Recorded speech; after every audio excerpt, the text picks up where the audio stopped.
Docteur Voilà. Richard Brion, bonjour. Enchanté. Avant de vous poser quelques questions sur le thème que nous avons choisi, je vais vous demander de vous présenter pour savoir un petit peu quels sont vos centres d'intérêt par rapport à ce thème. Bon, écoutez, je vais me présenter comme cardiologue du sport, qui est une de mes passions et un des domaines où j'ai effectivement pas mal œuvré et fait quelques recherches. Un domaine d'expertise.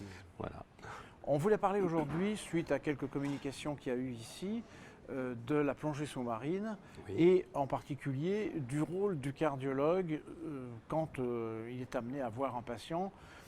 Il n'est peut-être pas spécialiste de médecine du sport, mais des fois on lui pose des questions, il a besoin de connaître un certain nombre de choses. Et par exemple, Alors, déjà, le cardiologue va rencontrer quelqu'un qui peut avoir ou pas une pathologie. S'il y a une pathologie, le problème est déjà orienté. Et finalement, face à la plongée sous-marine, il va devoir se poser, trois questions. Première question, c'est est-ce que ce patient risque dans l'eau d'avoir brutalement un malaise? Et c'est évident que si c'est le cas, c'est une contre-indication à la plongée sous-marine, puisque un malaise dans l'eau égale une noyade. Bon. Ensuite, est-ce que la plongée sous-marine risque d'aggraver sa pathologie? Alors, c'est assez complexe, mais c'est vraiment le rôle du cardiologue. Et ensuite, est-ce que la pathologie risque d'aggraver les effets de la plongée sous-marine? Voilà. Donc, avec ces trois questions. Alors sinon, après, c'est un patient qu'il a en face de lui, auquel il va faire des examens qu'il connaît bien, tout à fait classiques, et qui iront probablement jusqu'à l'épreuve d'effort. Et puis, il va se trouver dans cette situation de répondre à ces questions. Alors, il y a des cas très simples. Le sujet a une insuffisance cardiaque qui est décompensée ou qui n'est pas très stable. Problème est réglé. Voilà. Le sujet risque de faire une syncope, c'est-à-dire qu'il a une cardiomyopathie hypertrophique, il a des troubles du rythme non stabilisés. Bon, ce patient-là, évidemment, ça va être une contre-indication, au moins momentanée, mais souvent définitive. Il y a un cas particulier, c'est la maladie de Randu-Osler, qui, du fait de la pression, etc., risque de faire des hémorragies. Et donc, une hémorragie dans un masque en plongée, ce n'est pas l'idéal. Voilà. Et puis, il y a le problème, alors qui est un problème plutôt lié à des complications qu'il y a déjà eu dans la plongée, c'est le fameux problème du foramen ovale perméable. Si quelqu'un a déjà eu un problème en plongée, a déjà fait un accident de décompression, alors là, il faut savoir s'il a un foramen ovale perméable. Le cardiologue ira chercher cela. Et si c'est un foramen ovale perméable qui est significatif, qui est assez important, il faudra se poser la question, mais avec les spécialistes, est-ce qu'il faut le fermer? Est-ce qu'il faut contre-indiquer la plongée? Enfin, quelle sera l'attitude la plus cohérente? Dans cette situation, j'ai envie de dire qui fait quoi? Il y a des cardiologues qui ont fait de la médecine du sport, qui sont spécialistes, et en particulier de la plongée. Il y en a qui aiment bien ça à titre personnel et qui en ont fait une branche de leur activité. Est-ce qu'on est bien clair que le permis de l'autorisation de pratiquer ce sport dépend d'un médecin spécialisé, cardiologue ou autre? Est-ce qu'il a besoin d'être cardiologue d'ailleurs? Si c'est le patient cardiaque, oui.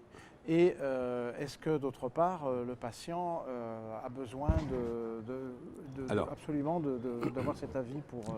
Alors, le médecin de la plongée n'est pas un médecin cardiologue, c'est un médecin. Alors, tout dépend de quel type de plongée on parle. Si c'est une plongée très simple, un baptême de plongée, n'importe quel médecin, d'ailleurs, il n'y a pas besoin de certificat de médecin à ce moment-là.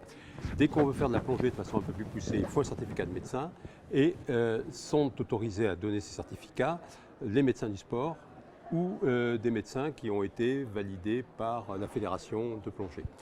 Le cardiologue, il peut être aussi médecin de la plongée, mais le cardiologue vient là en appui pour aider le médecin de la plongée à prendre sa décision.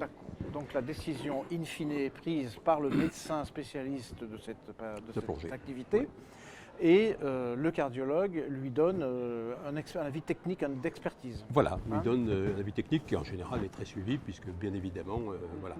Alors, pas d'excès de prudence, bien étudier au cas par cas.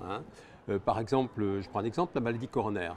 Ça n'est pas une contre-indication à la plongée si elle est bien stabilisée, si on est dans des conditions tout à fait bien connues, s'il y a eu une épreuve d'effort récente, le patient peut plonger. Alors, après, le médecin de la plongée, lui, va lui donner des conseils précis. Ça ne sera pas peut-être des plongées dans des conditions difficiles, etc.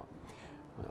Est-ce qu'il existe des recommandations ou des documents de référence qui permettent aux cardiologues lambda, je vais dire, de vérifier, parce qu'il y a toujours les situations évidentes, il y a toujours la zone grise où c'est pas toujours très clair.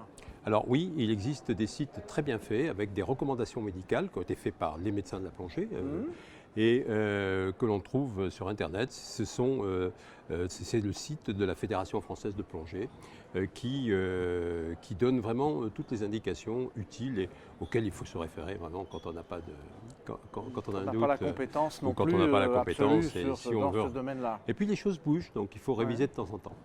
Les choses ont bougé récemment ou... Alors par exemple, oui. oui, tout à fait. Alors peut-être pas sur le salon, mais récemment, pendant très longtemps, on a dit que les bêta-bloquants étaient une contre-indication absolue à la plongée. Ouais. Aujourd'hui, on est beaucoup moins sévère et on dit qu'il faut faire attention, qu'il faut demander aux plongeurs d'essayer un petit peu les effets de sa plongée progressivement, pas tout de suite faire quelque chose d'extraordinaire sous bêta-bloquant. Mais aujourd'hui, ça n'est plus une contre-indication formelle. Donc ça évolue. Donc ça évolue. Et donc il faut se tenir au courant. Merci beaucoup pour toutes ces informations qui, j'espère, éclaireront un peu la lanterne de gens qui ne sont pas forcément confrontés à ça au quotidien. Mais c'est un domaine particulier. Merci Oui. beaucoup.